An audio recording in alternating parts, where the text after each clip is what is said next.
Hey everyone, this is Zach, your baby cinephile. Before I start this review, I need you to do something for me. I need you to close your eyes. Clear your mind, erase your mind. Are your eyes closed? Okay, now imagine the OG Mean Girls. And yes, fetch is still not a thing.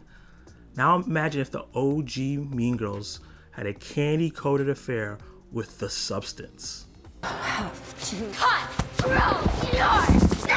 Where Katie Heron didn't believe in herself and resorted to an experimental drug to make herself feel better. Then you have a really good idea of what it's like to watch and experience Grafted, a new body horror film coming out on January 24th on Shudder, where Wei, the main character's story, loses her father in a tragic accident as he was experimenting on himself. She becomes obsessed with perfecting his work to fix her own imperfections. Her seclusion and obsession forces her caretaker to ship her off to her aunt, who lives in New Zealand.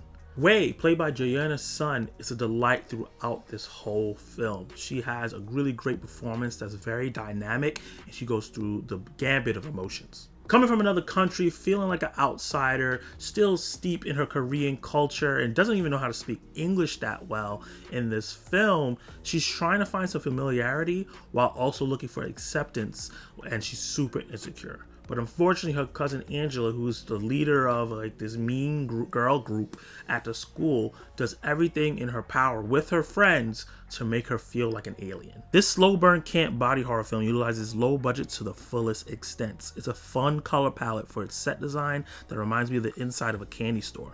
The rooms, the clothes, and the splatters of blood just pop off the screen.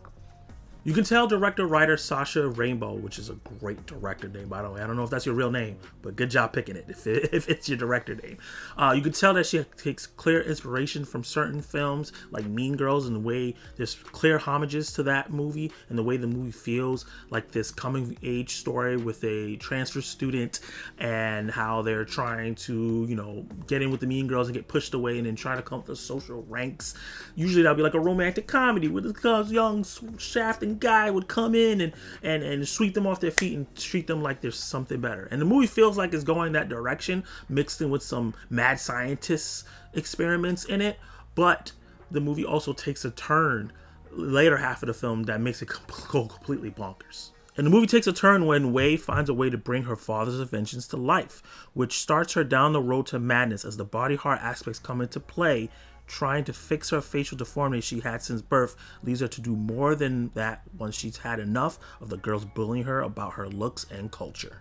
While the gore and the body horror are not on the levels of The Substance or even a movie like Reanimator, it is enough to make, if you are someone that has a weak stomach, very, very queasy. There's even a particular scene that happens halfway through the film that was hard for me to sit through, and I was wincing like, oh, okay, please end this. Almost wanted to fast forward it.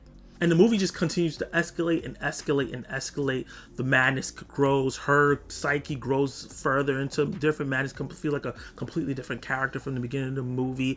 And it just gets really bonkers and nuts. The drug doesn't feel like it's only there to affect her deformity, but it starts feeling like it starts affecting her mind as she descends into madness. And the movie goes from this cute, kind of eerie, mad scientist coming of age story to this complete body horror, tonally shifty, campy film.